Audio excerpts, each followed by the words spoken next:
यह video class 10 maths quadratic equation का 4th part है। इस पार्ट में हम लोग क्वाड्रेटिक फार्मूले या फिर कहें डिस्क्रिमिनांट वाले मेथड से जो क्वाड्रेटिक इक्वेशन के दो रूट्स को फाइंड करते हैं उस मेथड पर कुछ क्वेश्चंस करेंगे। उनमें से ये पहला क्वेश्चन है, 3 मेथड्स होते हैं किसी भी क्वाड्रेटिक इक्वेशन को सॉल्व करने के। एक तो पहला होता है फैक्टराइजेशन मेथड, जो आप लोग 8, 9, 7 में भी पढ़ चुके होंगे। And second method is method of completing the square and third method is quadratic formula method, या फिर उसी थर्ड मेथड को ही श्रीधराचार्य रूल भी बोला जाता है। तो इस क्वेश्चन में using quadratic formula solve for x 4x² + 4bx - a² - b² = 0। इस इक्वेशन का x के लिए दो वैल्यू जो इस इक्वेशन के निकलेंगे उसको आपको फाइंड करना है using quadratic formula method. Part 1, 2, 3 में तीनों मेथड को अच्छे से समझाया गया है। मैं यहाँ पर लिंक दे दूँगा, आप बाद में देख सकते हो। वैसे मैं कोशिश करूँगा कि अगर आप क्वाड्रेटिक फार्मूला मेथड अभी तक नहीं पढ़े होंगे तो फिर भी इस वीडियो को देखने के बाद समझ पाओगे। तो ये हमारा क्वाड्रेटिक इक्वेशन है गिवन, जिसके x के वैल्यूज़ को फाइंड करना है। तो सबसे पहले तो क्वाड्रेटिक इक्वेशन का स्टैंडर्ड फॉर्म जो होता है ax² + bx + c = 0। कुछ इस प्रकार से होता है क्वाड्रेटिक इक्वेशन अपने स्टैंडर्ड फॉर्म में। x² के कोफिशिएंट को a बोलते हैं। तो सबसे पहले a यहाँ पर x² का कोफिशिएंट मीन्स मल्टीप्लाई में 4 लिखा हुआ है, तो a हो गया 4। एंड x के कोफिशिएंट में जो रहता है उसे b बोला जाता है। तो x के कोफिशिएंट में यहाँ पर +4b है, ये 4b x के साथ में है, तो कैपिटल B की जगह पर क्या लिखा हुआ है 4b। And c constant term, जो भी x² के साथ वाले को और x के साथ वाले को छोड़ करके जो भी बचा वो सारा का सारा क्या हो गया c कांस्टेंट टर्म।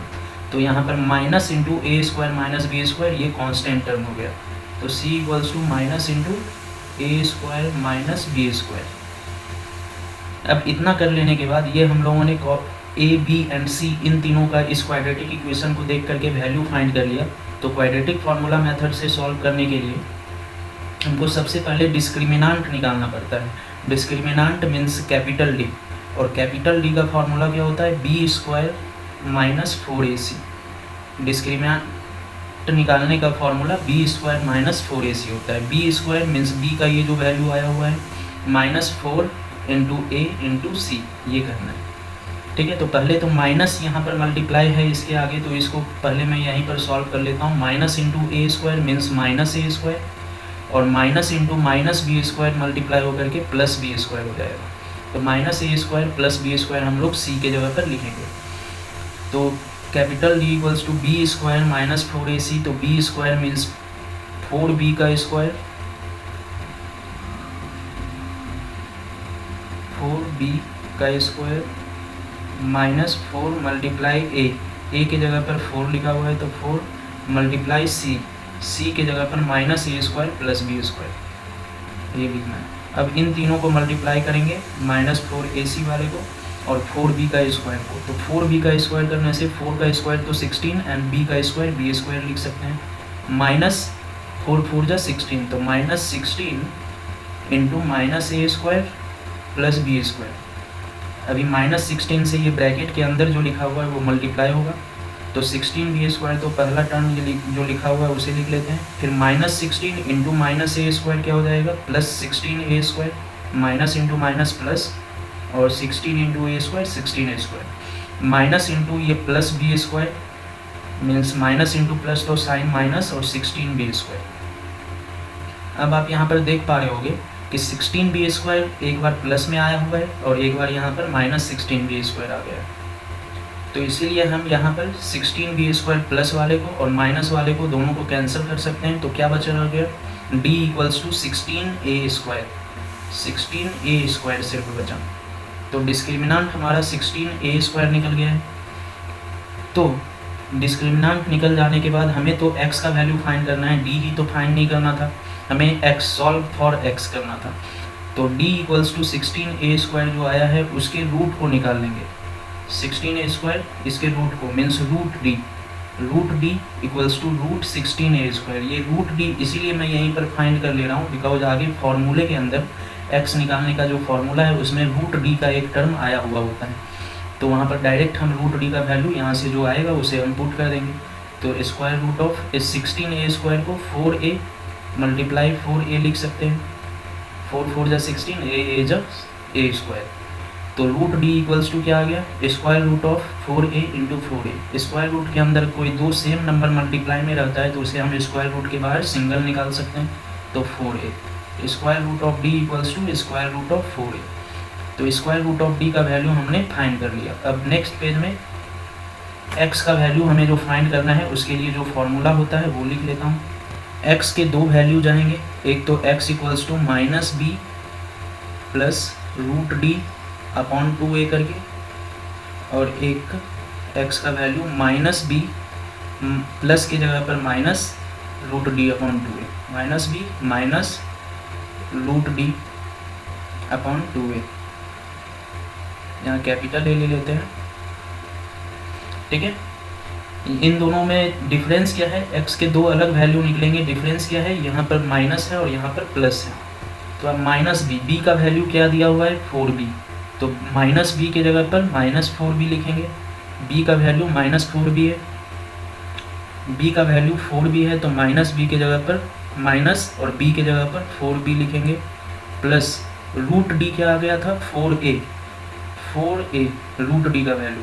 अभी हमने रूट डी जो निकाला था उसमें क्या 4a आया हुआ है, तो रूट डी की जगह पर 4a लिख देंगे, b के जगह पर 4b लिख देंगे, a के जगह पर 4 अपॉन 2a है, तो 2 इंटू a के जगह पर 4। बस यही हो गया। x का एक वैल्यू यहाँ से आ जाएगा, x का दूसरा वैल्यू माइनस b, तो b का वैल्यू 4b दिया हुआ था, इक्वेशन से हमें पता चला था, तो b के जगह पर 4b माइनस रूट डी का वैल्यू 4a आया हुआ है, तो 4b minus 4a upon 2 into a का वैल्यू 4, तो 2 इंटू 4, ठीक है। इस इक्वेशन से ही a b एंड c का वैल्यू मैंने वहाँ पर लिया हुआ है, ठीक है, और रूट डी का वैल्यू यहाँ से। अब इतना कर लेने के बाद हम यहाँ पर सिर्फ सॉल्व कर देंगे इसे, x का दो वैल्यू आ जाएगा, x equals to minus 4b plus 4a, तो दोनों में 4 तो कॉमन है, तो 4 कॉमन निकाल लेते हैं, तो माइनस 4b से 4 निकल गया तो माइनस b बचा, प्लस 4a से 4 निकल गया तो a बचा, तो minus b plus a upon 2 into 4। अब देखिए ऊपर नीचे 4 है तो इसे कैंसिल कर लेंगे, तो minus b plus a upon 2 ये बचा रह गया, न्यूमरेटर में माइनस b प्लस a और नीचे 2 डिनोमिनेटर में, तो x इक्वल्स टू ये हो गया। और दूसरा x का वैल्यू क्या आ जाएगा, x इक्वल्स टू, इन दोनों में माइनस 4 कॉमन है, तो यहाँ पर हम माइनस 4 भी कॉमन निकाल सकते हैं या फिर 4 भी कॉमन निकाल सकते हैं, क्योंकि कैंसिल तो 4 ही सिर्फ होने वाला है, तो 4 कॉमन निकाल लेते हैं, तो यहाँ पर माइनस भी बचा और यहाँ पर माइनस a बचा अपॉन 2 इंटू 4, तो 4 एंड 4 कॉमन कैंसिल, तो x equals to minus b minus a upon 2, तो x के दो वैल्यू, एक minus B minus a upon 2 और दूसरा value minus b plus a upon 2।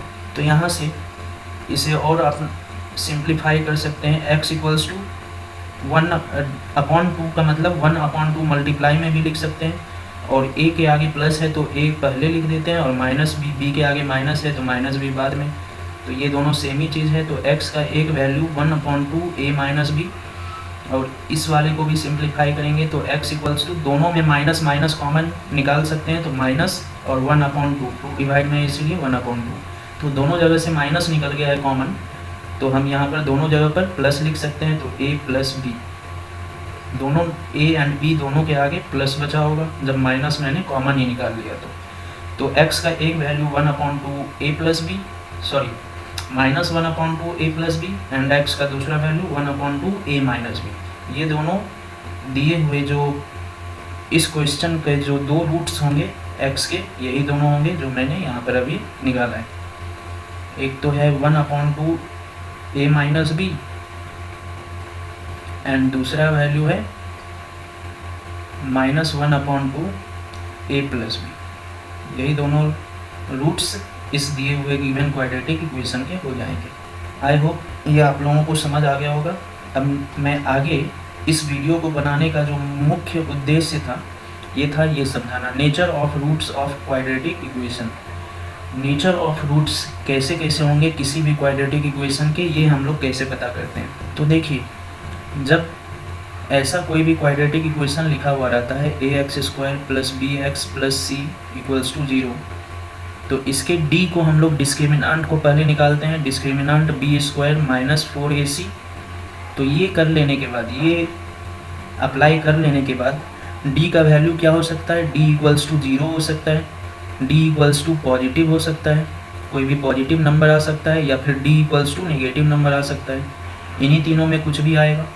तो जब d = 0 और पॉजिटिव होगा तब तो रूट्स निकल सकते हैं, मतलब रियल रूट्स होंगे इस क्वाड्रेटिक इक्वेशन के। अगर d का वैल्यू नेगेटिव आ गया तो उस समय रूट्स इमेजिनरी होंगे, ठीक है। ऐसा मैंने आपको पार्ट 3 वाले वीडियो में भी बताया था। अब यहाँ पर मैं क्या बताने जा रहा हूँ कि अगर d पॉजिटिव हुए तो हम x के दो वैल्यू को ऐसे करके -b + √d/2a और एक दूसरा वैल्यू x का -b - √d/2a ऐसे करके निकाल सकते हैं। अब d = 0 हुआ तब क्या होगा, अब देखिए निकालना तो ऐसे ही है, -b + √d/2a -b - √d/2a, लेकिन d जब 0 हो गया तो √d के अंदर d की जगह पर 0 रखेंगे तो ये तो 0 ही हो जाएगा। तो डायरेक्ट -b/2a लिख सकते हैं, x = -b/2a, और यहाँ पर भी -b/2a, क्योंकि -0 फिर बनेगा तो -0 का मतलब भी तो 0 ही हुआ, तो -b/2a मतलब x के दोनों रूट्स दिए हुए क्वाड्रेटिक इक्वेशन के दोनों रूट्स क्या हो गए, इक्वल हो गए। यहाँ पर दोनों रूट्स क्या हो गए, अलग अलग आएंगे, क्योंकि बीच में प्लस और माइनस का खेल है, ठीक है। तो डिस्टिंक्ट या डिफरेंट रूट्स, ठीक है, डिस्टिंक्ट मीन्स एक फिक्स्ड रूट्स आएंगे, ठीक है। डिस्टिंक्ट्स एंड रियल रूट्स भी बोलेंगे, क्योंकि x के दो वैल्यू आ रहे हैं, रियल नंबर्स में आए। और इक्वल एंड रियल रूट्स, जब d = 0 होगा तो equal and real roots, nature of roots हो गए। जब d इज पॉजिटिव नंबर या ग्रेटर देन 0 तो डिस्टिंक्ट एंड रियल रूट, और जब d = नेगेटिव होगा तो x के दोनों वैल्यू क्या हो जाएंगे, इमेजिनरी, x = इमेजिनरी।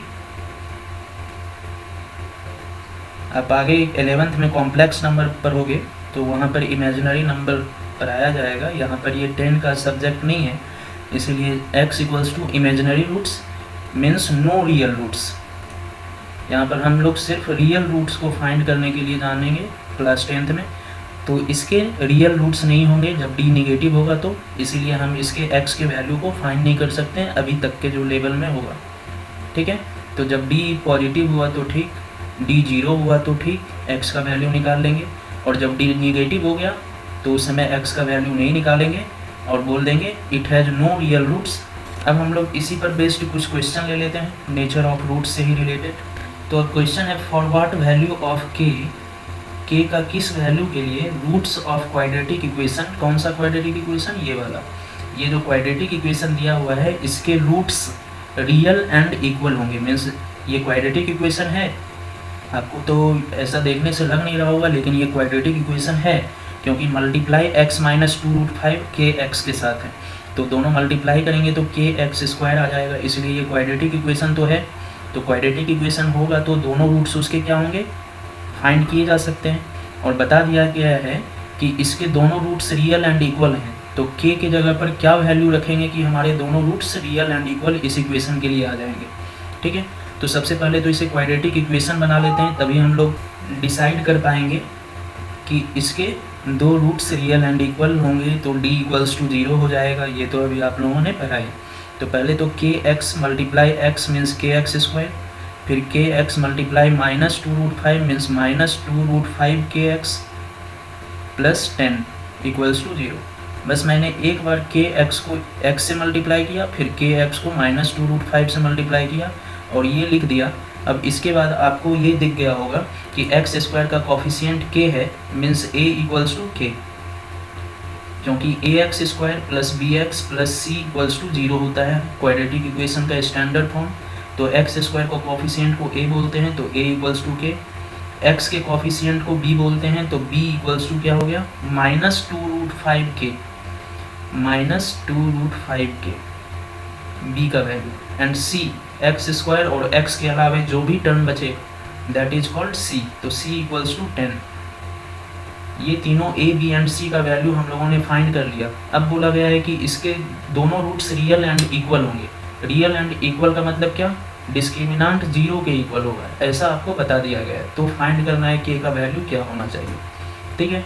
तो कैपिटल D डिस्क्रिमिनांट 0 के इक्वल होगा, तो D इक्वल्स टू पहले लिख लेते हैं, D इक्वल्स टू क्या होता है b square minus 4ac, b square minus 4ac, और b square minus 4ac d के बराबर है। Real and equal roots given है, मीन्स d इक्वल्स टू क्या 0, तो 0 equals to b square means -2√5k का square minus 4ac, 4 multiply a का value है k मल्टीप्लाई c का वैल्यू है 10,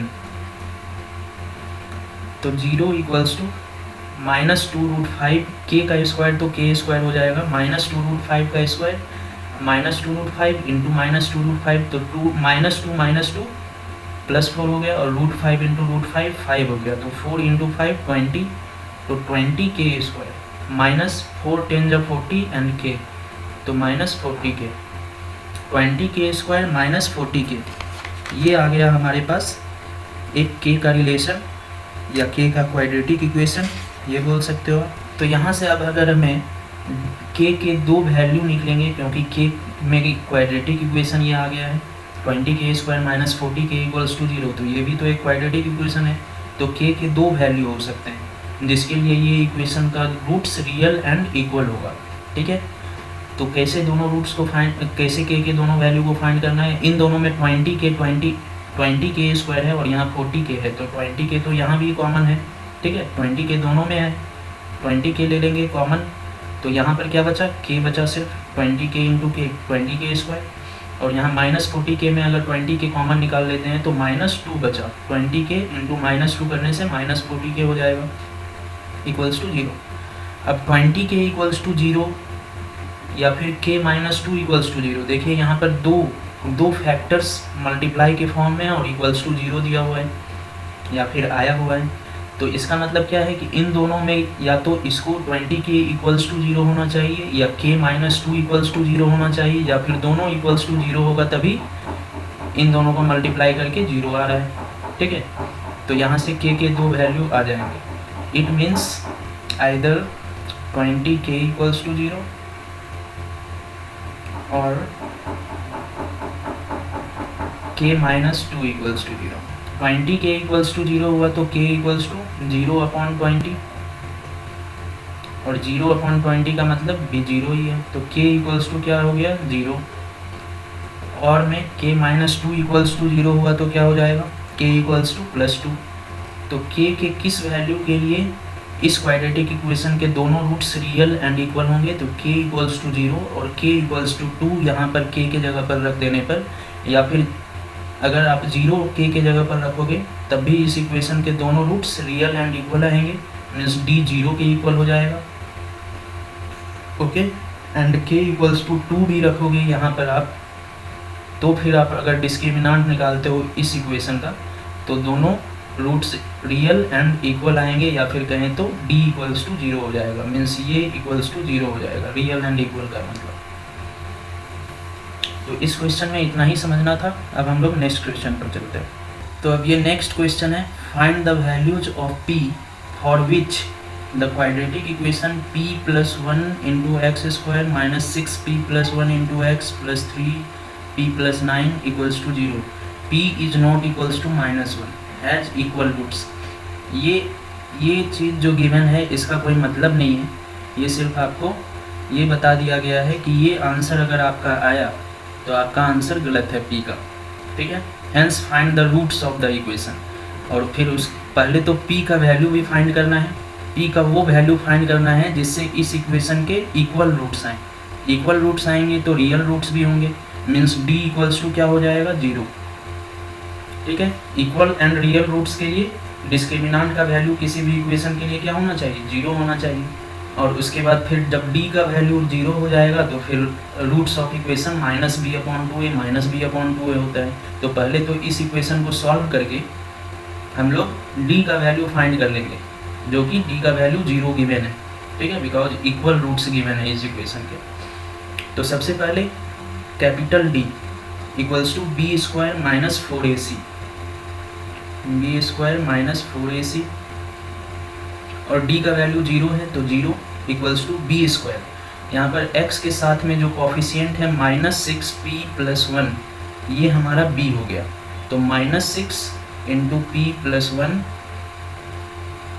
का होल स्क्वायर, b स्क्वायर का मतलब यही हुआ, -6 × p + 1 का whole square, -4a multiply a क्या है, x स्क्वायर के कॉफिशिएंट को a बोलते हैं, तो p + 1 a की जगह पर, तो p + 1 × c, 4ac means c अब आएगा, तो c क्या है, कांस्टेंट टर्म 3 × p + 9, तो 3 × p + 9, ये हो गया b स्क्वायर माइनस 4ac। अब इन सभी को मल्टीप्लाई करेंगे, तो यहाँ पर तो -6 × p + 1 का होल स्क्वायर है, तो -6 का स्क्वायर पहले +36 हो जाएगा, +36 × p + 1 का होल स्क्वायर, तो p + 1 का whole square p square +2 × p × 1 2p + 1 का स्क्वायर 1, तो ये हो गया -6 × p + 1 का होल स्क्वायर, फिर -4p + 1 3p + q, तो -4 × 3 पहले कर लेते हैं क्योंकि ब्रैकेट के बाहर यही दोनों नंबर हैं, तो -12 और p + 1 p + 9 इन दोनों को मल्टीप्लाई करेंगे, 36 × p स्क्वायर 36p स्क्वायर हो गया, 36 × 2p 72p हो गया, फिर 36 × 1 36 हो गया, फिर -12 और p + 1 p + 9 मल्टीप्लाई होकर के p से मल्टीप्लाई होगा p स्क्वायर, p 9 से मल्टीप्लाई होगा 9p, फिर p 1 से मल्टीप्लाई होगा सिंगल p या 1p, एंड 1 9 से मल्टीप्लाई होगा 9, इतना आ गया। अब 9p + p क्या 10p हो जाएगा, क्योंकि दोनों लाइक टर्म्स हैं, दोनों के कोएफिशिएंट इक्वल है, तो 10p p स्क्वायर + 10p + 9, और ये तीनों -12 के साथ मल्टीप्लाई होंगे, तो इसे हम मल्टीप्लाई कर लेते हैं, इधर =0 आते रहेगा, 36p square + 72p + 36 -12 × p square -12p square -12 × 9p + p means 10p, तो -120p, और -12 × +9 मीन्स -108। अब यहाँ से कैंसिल करने पर क्या बचेगा, 36p स्क्वायर और -12p स्क्वायर, ये दोनों सब्ट्रैक्ट होंगे तो +24p स्क्वायर होगा, फिर 72p और यहाँ -120p, इन दोनों को माइनस करने से 72 - 120 माइनस में आएगा नंबर, और 120 - 72 72 8 80 एंड 40, तो 48 -48p, और 36 - 108 करने से -72, बिकॉज 36 3 × 108 होता है, इसलिए -72 = 0। अब यहाँ पर आप देखोगे कि 24 और ये 48 का मतलब 24 2 × 48, और 72 का मतलब 24 3 × 72, तो तीनों में 24 कॉमन है, तो 24 तीनों से अगर बाहर निकाल लेंगे तो क्या बचेगा, ये इक्वेशन रिड्यूस होकर के p स्क्वायर -2p, 24 यहाँ से भी मैंने कॉमन निकाल लिया, 24 2 × 48 होता है, 24 कॉमन निकाल लिया तो -2 बचा, यहाँ से 24 3 × 72 होता है, तो मैंने 24 कॉमन निकाल लिया, तो इक्वल्स टू 24 यहाँ मल्टीप्लाई में होगा, और फिर हम इस यहाँ पर 24 इन तीनों में कॉमन है, तो 24 मल्टीप्लाई करके ऐसे करके लिखेंगे, और उसके बाद ये 24 को उधर LHS में भेज देंगे, तो इक्वल्स टू 0 हो जाएगा, 0/24 0, तो p स्क्वायर -2p - 3 = 0। इस इक्वेशन से p का वैल्यू फाइंड कर सकते हैं, और p का वैल्यू फाइंड करने पर जो आएगा वही p का वैल्यू होगा, जिसके लिए इस इक्वेशन के रियल एंड इक्वल रूट्स होंगे, ठीक है। तो अब इस इक्वेशन के रूट्स को फाइंड कर लेते हैं, p स्क्वायर -2p - 3 के, तो -2 के कब आएगा, 3 और 1 के मल्टीप्लाई करने पर 3 आता है, और 1 - 3 करने से -2 होगा, तो p स्क्वायर -2p करने के लिए -3p + p कर लेते हैं, और ये -3 है तो -3 = 0। अगर ये आप नहीं समझे होंगे मैंने -2p को क्यों -3p + p कर दिया, तो आप फर्स्ट पार्ट क्वाड्रेटिक इक्वेशन के देख सकते हैं, उसे मैं यहाँ पर लिंक दे दूँगा, आप देख लेना। फैक्टराइजेशन मेथड से मैं ये इसके रूट्स को फाइंड कर रहा हूँ, तो पी स्क्वायर माइनस 3p दोनों में p कॉमन है, तो p कॉमन निकाल लेने पर p स्क्वायर में p बचा है, और माइनस 3p से p कॉमन निकाल लेने पर -3 बचा है। फिर प्लस p माइनस 3 में कुछ भी कॉमन नहीं है तो 1 कॉमन निकाल सकते हैं, तो 1 कॉमन निकालने पर ये p का p ही बचेगा और -3 का -3 ही बचेगा, इक्वल्स टू 0। अब p इंटू पी माइनस 3 और +1 इंटू पी माइनस 3, ये हमेशा p माइनस 3 ये करने पर कॉमन आना ही चाहिए, नहीं तो मैंने गलत किया होगा, तभी कॉमन नहीं आएगा। तो p माइनस 3 दोनों जगह आ रहा है, तो p माइनस 3 दोनों टर्म में है कॉमन, तो p माइनस 3, और इस टर्म में पहले टर्म में p इंटू पी माइनस 3 था, p माइनस 3 कॉमन निकाल लिया तो यहाँ पर बचा क्या p, और यहाँ से p माइनस 3 कॉमन निकाल लिया तो बचा क्या +1 इक्वल्स टू 0। इसका मतलब है p minus 3 into P plus 1 equals to 0। इसका मतलब या तो p माइनस 3 को इक्वल्स टू 0 होना पड़ेगा, या फिर p प्लस 1 को इक्वल्स टू 0 होना पड़ेगा, तभी ये एक्सप्रेशन फिजिबल होगा, मतलब सेटिस्फाई करेगा। ठीक है, दोनों मल्टीप्लाई के ही फॉर्म में है। इक्वल्स टू 0 कब होगा, जब या तो p माइनस 3 इक्वल्स टू 0 हो, या फिर p प्लस 1 इक्वल्स टू 0 हो, या फिर दोनों इक्वल्स टू 0 हो। तो हमें तो पता नहीं है कि क्या होगा, इसलिए दोनों को इक्वल्स टू 0 करके रखेंगे।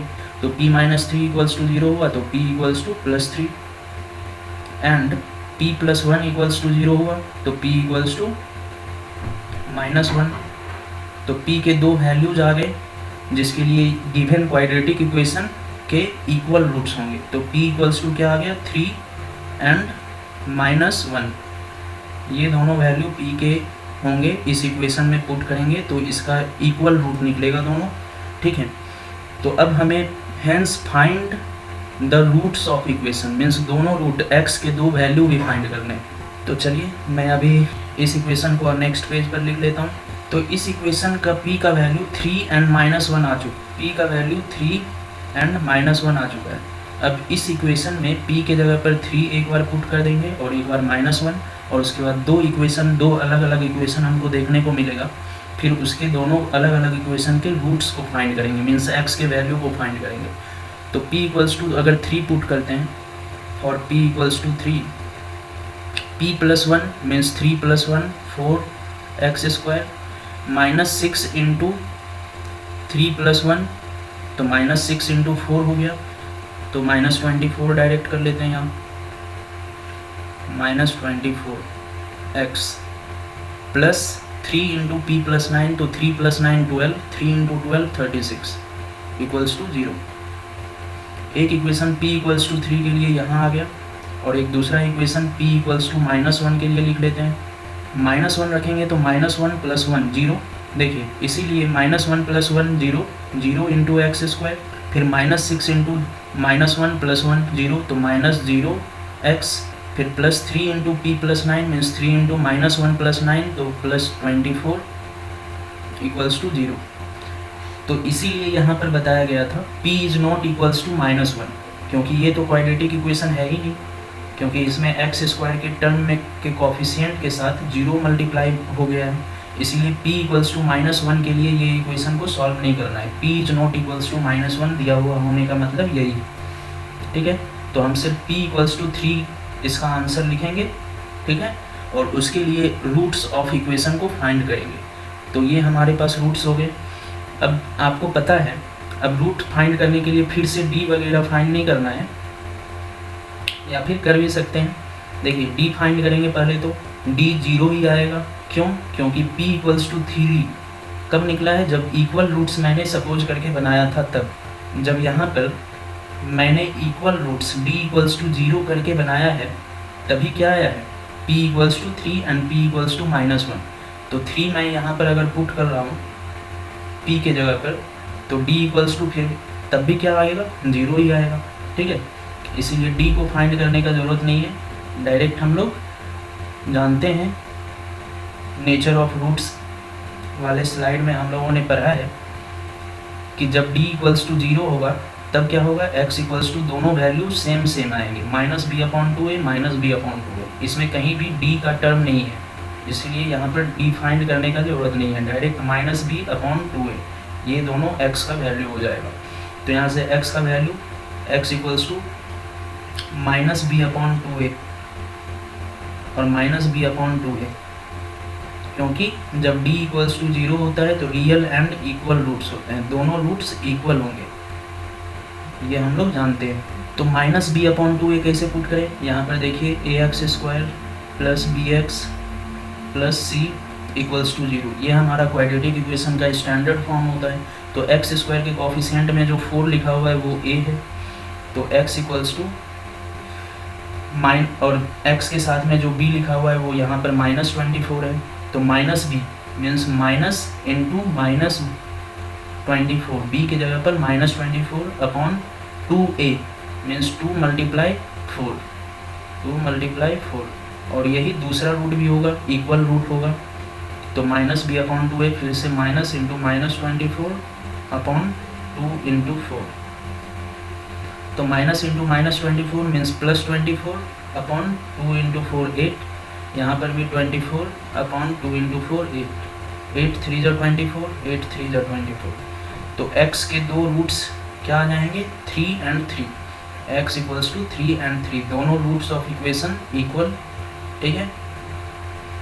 ये दोनों रूट्स इसके इक्वल हैं या नहीं, इक्वल हैं या नहीं है, या फिर 3 इसका रूट है या नहीं है, ये चेक करने के लिए आप कर सकते हो, इस इक्वेशन में x की जगह पर 3 पुट कर दो, तो 4 इंटू 3 का square means 4 into 9 36, -24 into 3 means -72 plus 36 equals to 0। यही हमारा क्वाड्रेटिक इक्वेशन था जिसके रूट्स को मैंने 3 यहाँ पर फाइंड किया है। तो ये 3 अगर इस क्वाड्रेटिक इक्वेशन का रूट्स होगा तो x के 3 वैल्यू के लिए इस इक्वेशन का LHS एंड RHS इक्वल होगा। तो 4 into 9 36 -72 plus 36 equals to 0। LHS में भी देखिए 0 आ रहा है, 36 प्लस 36 72 -72 इक्वल्स टू 0, और 72 -72 0 इक्वल्स टू 0। तो ये LHS और RHS दोनों इक्वल हो गया, इसीलिए हम लोग कह सकते हैं कि ये 3 is the roots of given quadratic equation. Okay, और क्वाड्रेटिक इक्वेशन हमारा ये था क्योंकि p का वैल्यू 3 आ गया था। p का वैल्यू -1 को तो सपोज ही नहीं करना है, क्योंकि p का वैल्यू -1 करने पर ये क्वाड्रेटिक इक्वेशन रहेगा ही। तो इस वीडियो में हम लोग यहीं तक पढ़ेंगे। अगले वीडियो में पार्ट 5 वाले वीडियो में आप लोग कुछ और क्वेश्चन देख सकते हैं इस टाइप के, और बाकी और भी वर्ड प्रॉब्लम्स को लिया जाएगा। बाकी आने वाले पार्ट्स में 2-3 पार्ट और क्वाड्रेटिक इक्वेशन के बन सकते हैं, जिसको आप लोग अगर देखना चाहो तो चैनल पर जा कर के देख सकते हो। इस वीडियो को पूरा देखने के लिए आप लोगों को थैंक यू।